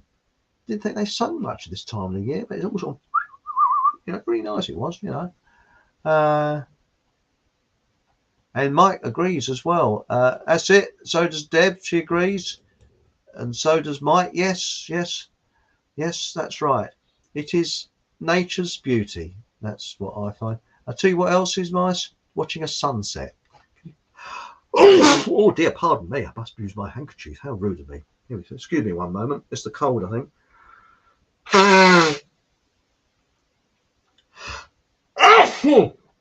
Yes, it definitely is a cold. I'm finding I watch far less now than I ever. I'd rather meditate. That's right, Louise. Yes, that's right. Oh, yes. A Christian, an atheist, and a New Age walk into a FEMA camp. Who cracks first? Hang on a moment. Oh, yes, yes, it's definitely a cold. Well, it's funny you should say that because they did a survey after the Vietnam War. Sorry, that was Dan Mack, MC rather, and I thought I was going to sneeze. They did a survey after the Vietnam War of the prisoners of war, and they found that the first to die were the atheists, and the ones that survived were the ones that had a deep spiritual belief, mainly the religious people. But the more spiritual people survived. The atheists, they killed over in a very short time. That's quite interesting, isn't it? And but not so religious. The more spiritual people survived because they believe they're going on to something better. Give me one moment. I need to empty my bugle. I won't be a moment. What other show would you get live blowing the nose? And directly the show ends, I'm going to have the old bicarbonate. You know, there we go. Now, actually, it sounds like a bit of a joke, Dan MC. And what was it? Ancient Ruby says, nature is a song for our souls. Blank Wall has come up with those two archaeologists that were on Richard D. Hall's show, Wilson and Blackett. I keep calling them Hinge and Brackett, but Wilson and Blackett, that's right, yes. And they were very good. Very, very good. You know. Now, what's this? Hereditary Skepfox, Bramley. It was like an Olympic village. Everyone in trackies. Tell you what gets me, the latest style now. People like to go into ugliness, don't they? And the latest one is being overweight in a tracksuit with the trousers that are too long, of course. Always have to be too long. Loads of slag tags, tattoos all over the place, you know. But the ugly ones. Some, if it's done well, don't mind. But the ones with the sort of grain, and all this sort of stuff. And the other one is various stains down the tracksuit. That you got to have the stains, definitely. You know. Now, what's this? You go to bed. So, good night, everyone. Thanks, Chris, for making me laugh. Thank you, everyone, in the chat for a lovely conversation. Take care. All keep smiling. See you next week. Love to all. Night, night, Louise. Sleep tight. There we go. And that was the one. Shampoo. That was the idea. That was the fourth tip for tonight. The shampoo. Thanks, Mike. You reminded me. Right. Now, this is the world's worst advert because I'm bald, but the hair is coming back. I used to have terrible eczema all over my head. That's what sent me bald, I think. Red patches and blotches. It's all to do with nerves.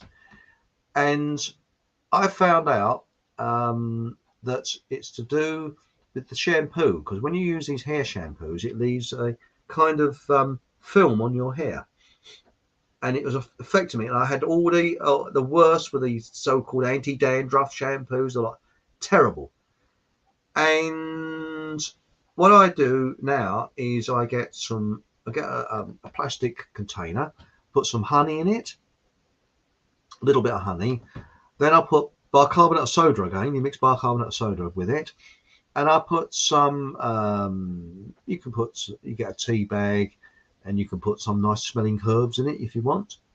And then what you do, you rub this into your hair when you're in the shower, leave it for about a minute. And then these garden sprays that you use to spray the roses and things like that. You buy them for about £1 or something. Get them. And in that you put 3 parts rainwater. It's got to be rainwater. Okay, 3 parts rainwater, 1 part apple cider vinegar. Put it in. Then you spray your hair with that after about a minute. Rub it all in. And you hear it sort of like fizzing with the bicarbonate of soda. And then you wash your hair. Now, the first time you do it, it's a bit weird because you don't really get a lather. But your hair, people have said, what's left of my hair, is really soft. It's and no dandruff at all, none at all. Just goes. I mean, everybody has dandruff, yes, that because your scalp does shed skin. Nobody can stop that, but it used to be excessive. And look, hair grows absolutely incredible, and it's starting to grow back in different areas. So there it is, you know. So that was the thing. So I've given you all my top tips now. That's his Deb. Sat outside Costa on Friday, up at the centre. Geez, that was an eye opener. Oh yeah, bloody Costas, yeah, cost a lot of money then. Do they accept cash or do they tell you to sod off? Because I know there's one near me. I think they only accept cards. Yeah, so you know that's because I'm trying to keep using. Hello, it's Robert. Hello, Robert. Blimey, I only just made it. Good evening, everyone. Hello, Robert. I think yes, I think it was a person that texted me that information that I said earlier. Yes, but nice to see you nice. Anyway, I think it's time we sort of. Hang on, we've got a lot more in chat here. We got hello, Rob again. Hang on, sorry, I've missed one of your. Bullying one's shoes is an art form in itself. In of itself, one must remember that it's the polish that gets the high shine, and not the leather. Correct. Yes, that's right. But again, it's warmth and also leaving it to dry. Because people, what they do, they put the polish on and then they rub it off before it's get time to dry. And speaking of repairing things, can I find anyone who can darn socks and other knitwear? Good luck. With socks, they're so bloody cheap. I don't really bother darning them. I'll tell you what I do with socks though. What you can do is I've actually found, what I do is in the winter, I wear fingerless mittens. Then I put, fingerless gloves, what am I talking about? Then I put army surplus mittens over the top. And that way, because if you wear gloves, they're difficult to get off. And when you're, in shopping or anything like that, you want to get your hand out pretty quickly and sort of, but what you can do with socks is if it's a really, really, really cold day and you're wearing fingerless gloves, what you can do is you get an old pair of socks and you snip sort of 5 holes in them, put them over your head, then put the fingerless mittens over, and you've got an extra protection against the cold. And when it was cold last week, I didn't do it then, but I had done it a few years back when it was very, very cold. It does keep your hands really, really warm because it was really painful, and I'll be going on to other top tips next week although the ones I was going to do next week I've said this week, so there we go. And no, but actually darning socks is easy, but it's not really worth it. They're so cheap. You can get them in the pound shop. The only things I might darn is my expensive I've got some expensive woolen socks, merino wool, and I also got bamboo socks, because the secret to keep your feet warm is to have bamboo socks on the summer socks first of all, and then you put your merino wool socks on, and the bamboo socks actually soak up the perspiration. Now, this is another one. Alton says, my first sewing machine I ever bought was an old Singer turn handle one. That must have been old. It was ancient when I got it in the 70s, and I made loads of clothes on it till I upgraded. Yes. The things that you can't do is, for example, I actually take trousers in because I can't stand baggy trousers. To me, a trousers has got to fit you right. And the way I take trousers in is down the inside of the trouser leg. And the big problem then is if you cut the material, you need a zigzag stitch to stop the material fraying. And of course, you can't do that on the old sewing machines. They only do a straight line stitch. So that's what you need a modern sewing machine for. And Robert Dawes says, Mark, right, I've been working on one oxblood and one black pair of wingtips for years, and I'm very proud of them indeed. Oh, this is the old polish. Yes, the old. You can't beat Kiwi, actually. Kiwi polish is, and it's funny. I work with a bloke from New Zealand, and they don't have Kiwi I don't think so in New Zealand. And he's quite amused by that, Kiwi, because they called New Zealanders Kiwis. And he's quite amused to see Kiwis shoe polish, you know. And there was a shoe polish came out all years ago called Bullshine. We never got anywhere. Bullshine.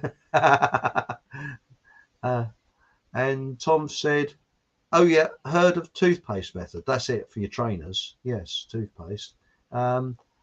This is it. I hate gleaming white trainers. It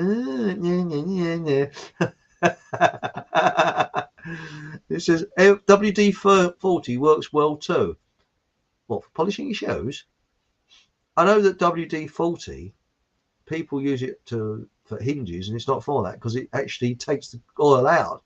It's a degreaser. I use it for actually degreasing bicycle chains. Seriously, WD-40 is not quite a lubricant. WD-40 does lubricants, but don't spray hinges with WD-40 because they'll work perfectly for a little while, and then they'll squeak like hell because they've taken all the lubricant out. That's what this is. That's what WD-40 does. So, and also don't get it near neoprene because it'll eat neoprene alive. So that's another little top tip there. Circular motion, that's it. Sixpences and threepenny bits is what they was called. And it's just me that puts trainers, this is Aunt Sally, and any clothes, shoes in the washing machine. Sorry, is it me that puts trainers and any cloth shoes in the washing machine then? No, I do as well. I have done rather, but I use toothpaste now. This is it. All what you're saying, my grandfather used to do, Chris. Yes. Well, I got this from my father because he was a conscript in the army during World War II and he knew how to polish shoes. But I've actually, part of it's from my father, but part of it is what I've learned for myself because you learn your own wrinkles, and he learned his own wrinkles. I learned with the polishing, letting it, you know, sort of heating it up and using it hot and that type of thing. But anyway, I've got a load more in chat, but I think we better start turning off. Does Chris have a fetish about shoes? A bit like Amanda Mark. What's her name? Mark Oswald. I do have rather a few. I don't know. I've got this a bit weird like that. Highly polished shoes and trousers hanging correctly, you know. Yes, I think we've all got our weird sort of quirks, haven't we? I do have rather a large number of shoes, yes. And yes, and trousers, jeans and things, you know. But actually what I do is I take trousers in, so I don't really throw them away. Because again, I don't like baggy trousers, and I've got a suit that has baggy trousers from when in the early 90s baggy trousers were in. I didn't like wearing them, so I'm taking the trousers in. But the big problem is the when you do the fold, you know, the crease in it. But there's a technique you can do for ironing it, which I'll go on to on another week. So yeah. What's this? Hero did this get fucked. Army life is killing me. Shine your boots. But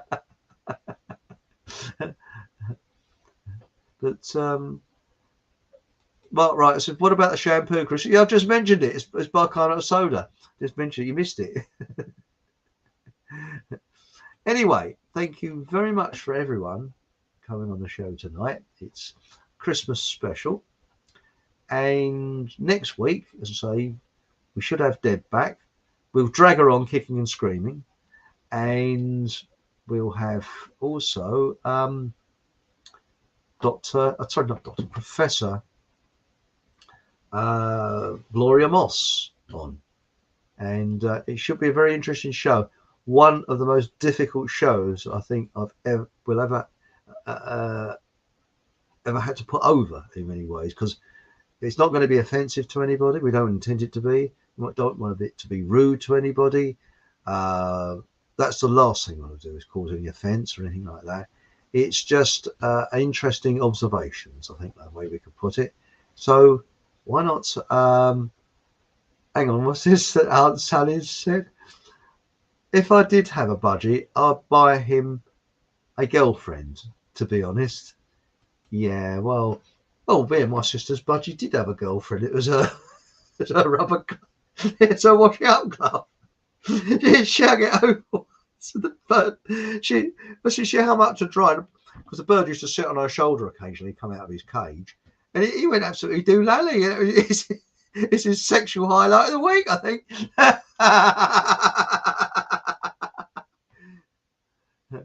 Now, Deb said back next week with a vengeance. Yes, well, we hope the show isn't going to be a vengeance. It's all going to be peace and calming. We're going to be nice, But anyway, I'd like to hang on.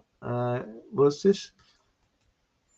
Got here. Jane Sharu says, slap yourself on the forehead, Chris, and say out loud, exactly the same time, no cold, no cold.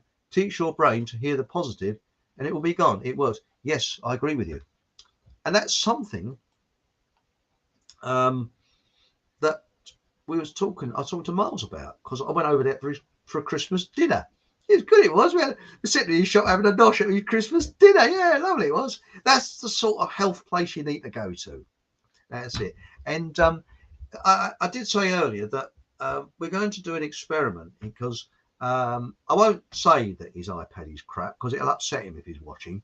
But so that's only between you and I, all right? But his iPad is crap. Yeah. Anyway, it's quite good, but he's going to use a Chromebook, and we're going to test it out on Thursday. So we might do a test run on Thursday at 8 o'clock. Don't sort of fall over yourself to go on there, because we might not, because he's got a lot of family commitments at the moment, so he might not be able to come on. But we'll just see how it goes. But I don't think it'd be a full show or anything like that. You probably see him go as we try to make a connection and things like that. But we will definitely be back next year, 2nd of January, which is next week. And I'd like to thank everybody for your kind support over this year. It's very, very good of you. And I feel very honoured to have you in chat, because you're fantastic. You come up without you people in your comments and chat. And also there's John in Siam, who kindly comments on the show on the BitChute channel. You can't comment on the YouTube channel because you censorship over there, but he comments on the BitChute channel. So if you like to go to BitChute and see John's comments, you can answer him as well on there.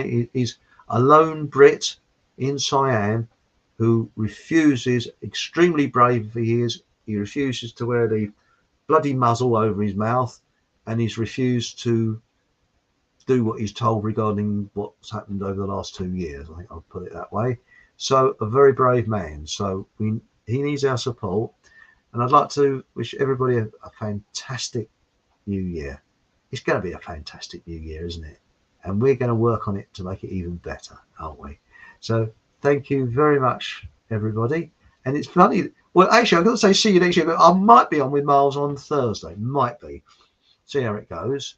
And now I'm going to criticise Deb. So let's hope she's not working. Deb, where the bloody hell you put the outro? So where is she? Oh, wait, I got it. Hey, I found it. That's it. So remember, put the old thumbs up and subscribe. It costs nothing to subscribe. Tell others. And if I don't see you on Thursday, Happy New Year. And thank you very much. And remember, whatever happens, have a laugh. That's the main thing.